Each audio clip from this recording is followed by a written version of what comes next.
Bonjour à tous, je suis Lily, vous êtes sur la chaîne YouTube License to Quilt, qui est l'expression vidéo de notre boutique de tissus de patchwork License to Quilt. Aujourd'hui, on va avoir affaire, encore une fois, c'est la fin du mois, à Aurifil. Donc, c'est une vidéo qui leur est dédiée car ils vont vous faire un cadeau par mon biais à la fin de cette vidéo. Le cadeau de ce mois est une collection signée Alison Glass. Vous connaissez peut-être cette créatrice qui fait des tissus pour Andover Fabrics. Nous avons pas mal de ces tissus dans notre boutique et elle est surtout une quilteuse moderne. Et d'ailleurs, c'est le sujet que nous allons aborder aujourd'hui, le modern quilting. Voilà les couleurs et les bobines qui se trouvent dans cette boîte. Il y a plusieurs épaisseurs, comme ça vous pourrez tester plusieurs types de fils. Comme je vous ai déjà habitué, les bobines qui ont le plastique orange, c'est de l'épaisseur 50. Et là, nous découvrons les bobines avec le plastique gris, qui est le code couleur pour les bobines épaisseur 28. Ils sont utilisables tant en machine que pour la couture manuelle. J'ai donc dévoilé le sujet de cette vidéo, c'est le modern quilting. C'est quoi le modern quilting? À vrai dire, personne ne le sait encore. Et je rigole pas parce que entre les quilters américains, il y a toujours la bagarre pour trouver la définition la plus complète de modern quilting. À la base, le modern quilting est sorti à partir des blocs classiques du patchwork américain qui se sont vus réalisés dans des nouvelles interprétations avec des tissus contrastants, tissus qui ne peuvent pas être, si vous voulez, étiquetés comme des grands classiques, des imprimés classiques du patchwork américain. Après, ça a évolué vers des blocs nouveaux, des nouvelles constructions du patch, des nouvelles méthodes et surtout des nouveaux assortiments de couleurs, des couleurs complètement dépareillées qui n'ont rien à voir l'une avec l'autre. Enfin, l'imagination est allée de bon train dans le modern quilting.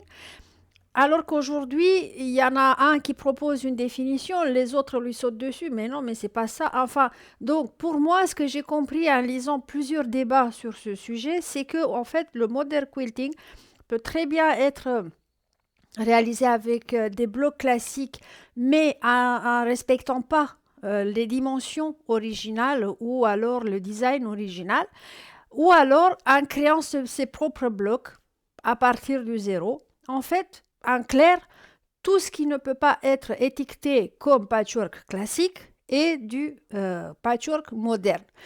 Et plus en profondeur, si vous voulez, à ma philosophie, le quilting moderne est en fait l'expression la plus claire du on s'en fout. Donc, qu'est-ce qu'on fait? On fait comme on veut, on met les couleurs comme on veut, on coupe comme on veut, on coupe comme on veut, et c'est du modern quilting. Voilà en gros ce que j'ai compris moi par rapport à ça.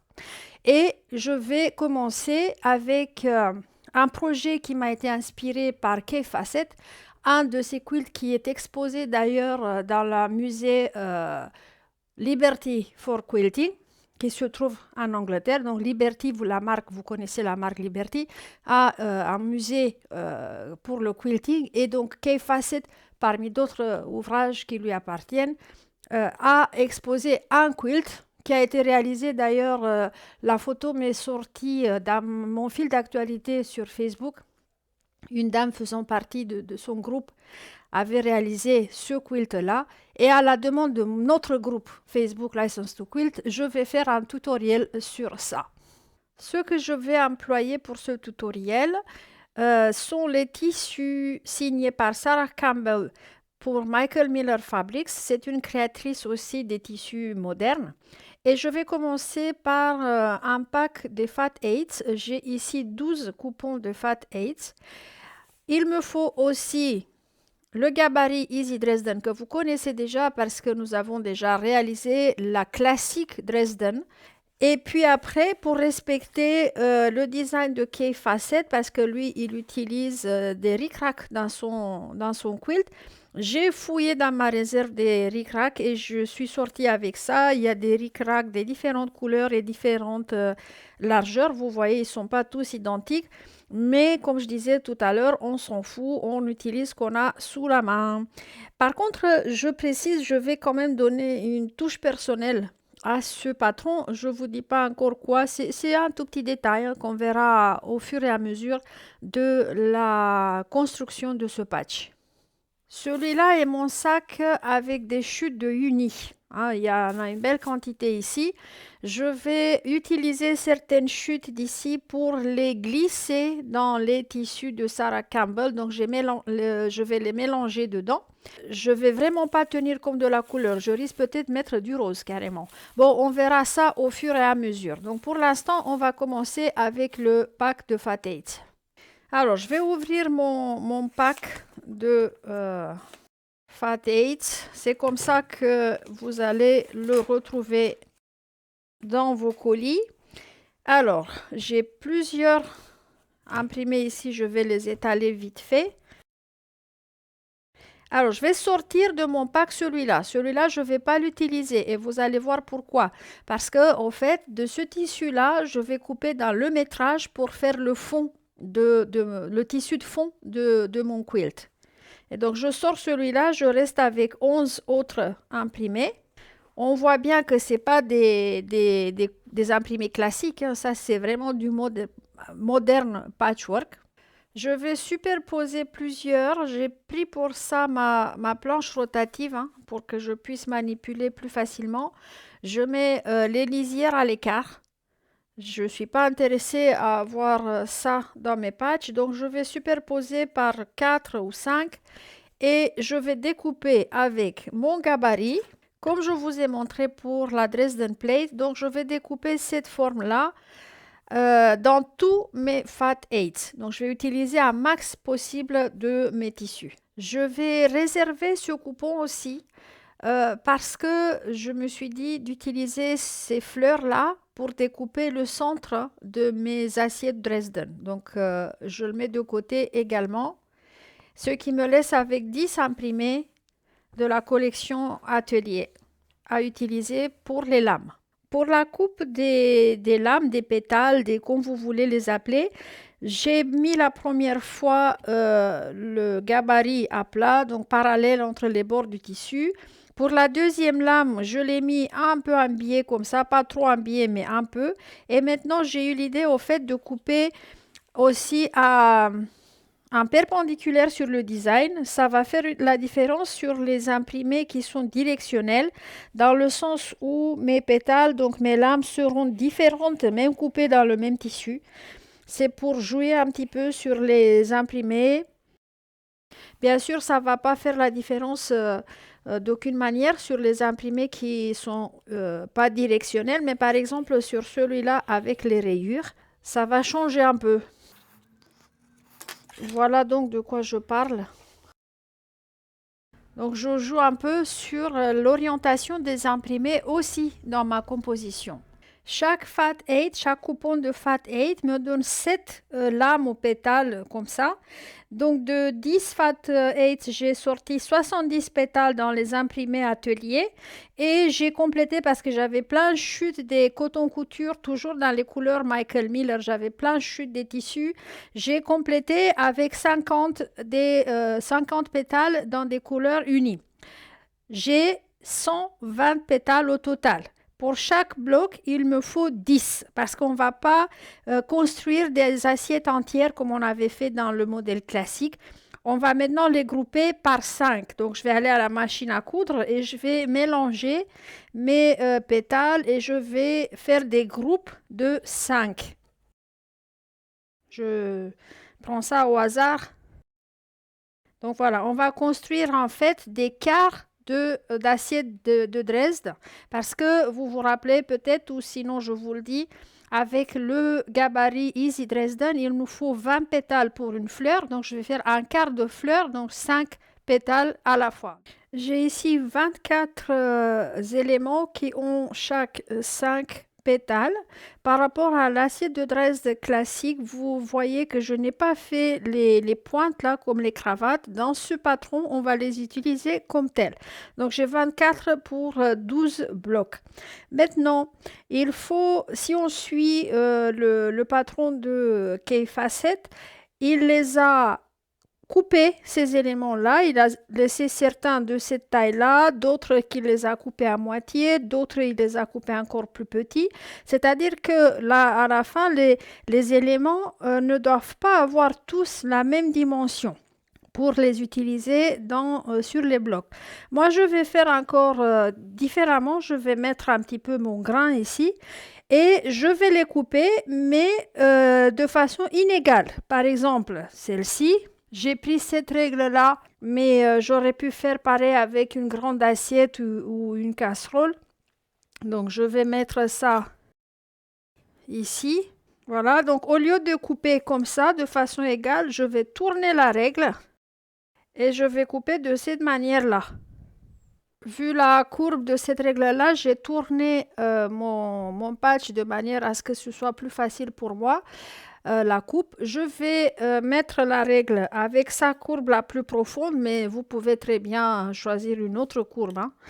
Donc, je vais partir d'un coin vers l'autre coin et je vais baisser un petit peu un des deux et je vais couper. Et donc, c'est ça que je veux obtenir. Je vais prendre un autre que je vais couper, par exemple, comme ça. Je vais le laisser, si vous voulez, plus près de la dimension initiale et sans le distorsionner, donc sans lui faire la symétrie.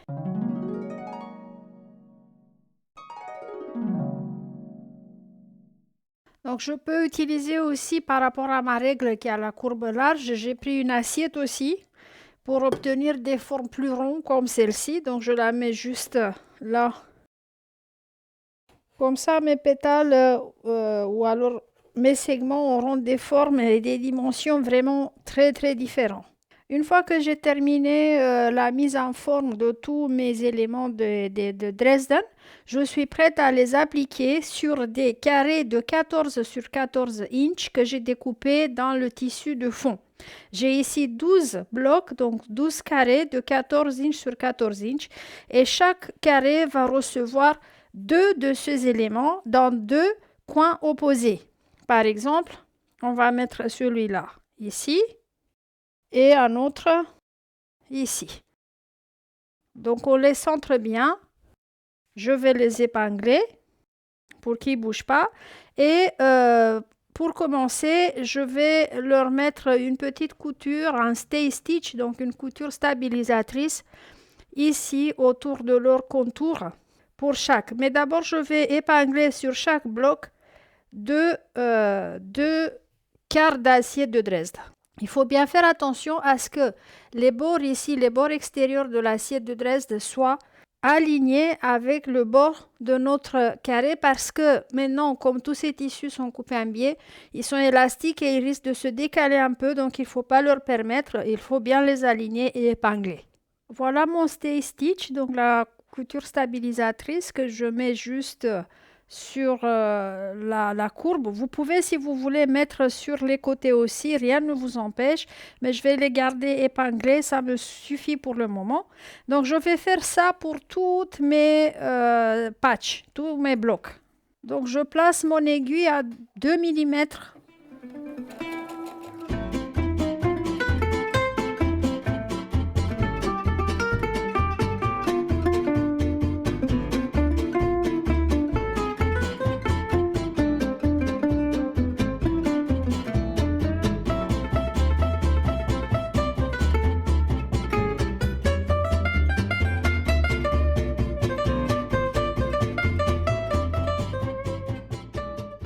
Je suis arrivée à la pose de ric-rac. Je vais couvrir tous les bords de mon appliqué avec du ric-rac. Différentes couleurs, différentes largeurs, peu importe ce que vous avez sous la main. Et surtout, n'oubliez pas d'assortir la couleur du fil à la couleur du ric-rac que vous mettez. Donc, pour chaque ric-rac, vous aurez une bobine. Bien sûr, moi j'utilise comme d'habitude le fil Orifil. Mon préféré c'est 50 VT. Bref, après, question de préférence personnelle. Pour l'appliquer, on va utiliser un point zigzag. Mon point zigzag fait 3 mm et demi de largeur et 1 mm 4 de longueur. Je vais appliquer mon zigzag, donc mon ric-rac sur le bord. Donc mon intention est de couvrir ce bord-là et je laisse un excédent de ric-rac ici. Le pied de biche va se placer avec son milieu sur le centre de mon ric-rac et l'aiguille de la machine est positionnée aussi au milieu. Et je vais aller tout doucement.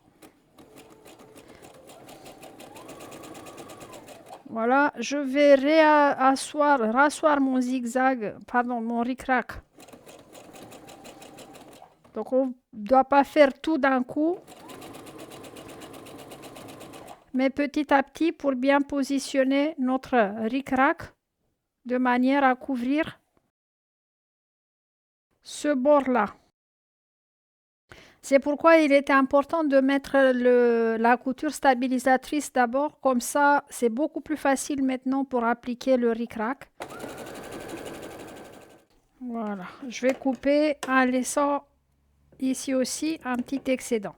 Donc voilà ce que je vais faire à toutes mes assiettes de Dresde. Je vais leur mettre du ric-rac sur les bords. Comme j'ai dit, des différentes couleurs, différentes largeurs, peu importe. Moi, je mets vraiment ce que j'ai trouvé dans la maison, ce que j'avais sous la main.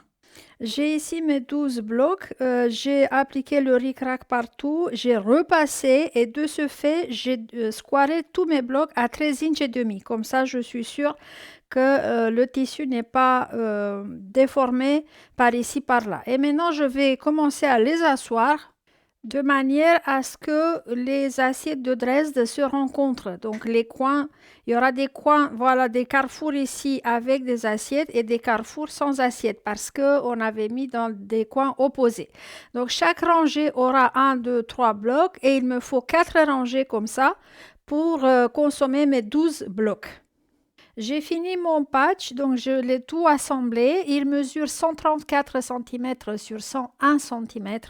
Je ne vais pas encore mettre le cœur des fleurs comme j'ai fait pour la Dresden classique parce que on va les mettre à la fin ça. Je me prépare à mettre les bordures. J'ai coupé une bordure de 6 inches de largeur. Il m'a fallu 75 cm de ce tissu-là pour les 4 bordures.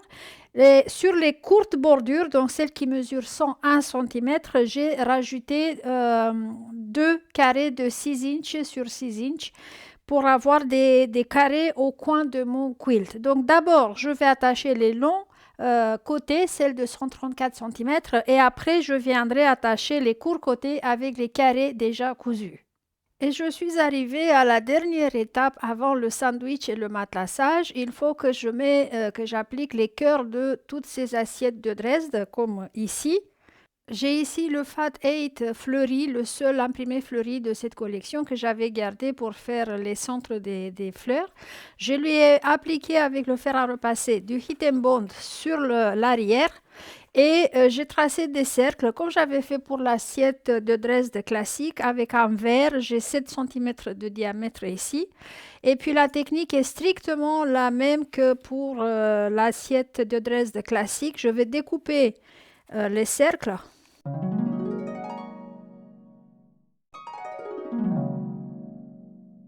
Avant d'enlever le papier, je vais plier mon cercle en 4 et j'appuie bien sur les extrémités pour me faire des marques. Ça va m'aider à centrer sur la fleur.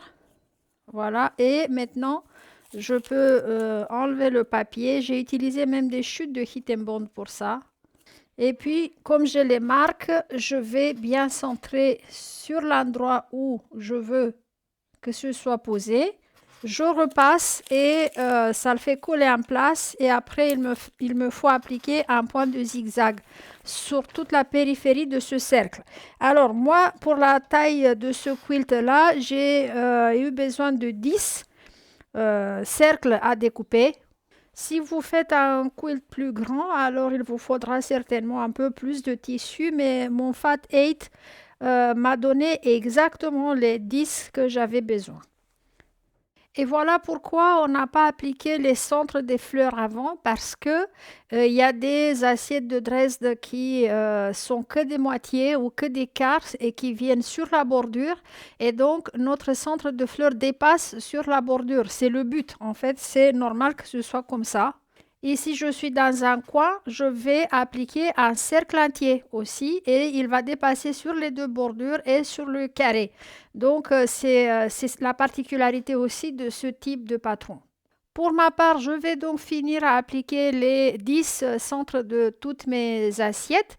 Après, je vais faire le sandwich et je vais matelasser tout ça. Et le voilà terminé, mon quilt moderne avec une réinterprétation de l'assiette de Dresde que vous connaissez très bien.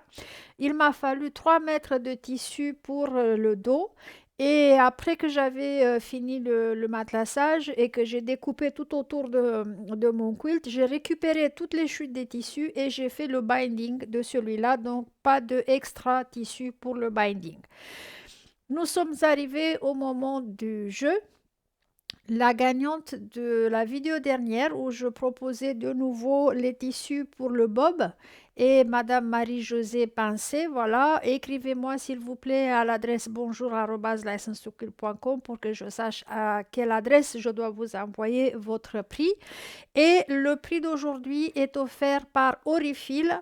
C'est une collection signée Alison Glass que vous connaissez si vous êtes client dans notre boutique ou fan de nos vidéos. C'est une boîte qui contient 10 petites bobines, 5 couleurs, 2 épaisseurs différentes, 28 et 50. Donc, aimez-vous ou pas le patchwork moderne, le patchwork contemporain? Parce que c'est assez sensible. Donc, le modern quilting, on l'aime ou on l'aime pas. Pour ma part, je suis plutôt vers les classiques, mais n'empêche que je me retrouve parfois très attirée par des modèles, des patrons modernes. Et n'empêche que de temps en temps, je vais vous proposer aussi du patchwork, des patrons du patchwork contemporain pour ceux qui sont attirés par ce genre, le nouveau genre de patchwork et de quilting.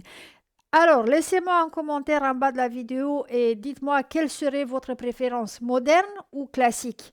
Et par tirage au sort, à la prochaine vidéo, je vais désigner un gagnant ou une gagnante pour cette boîte Orifil.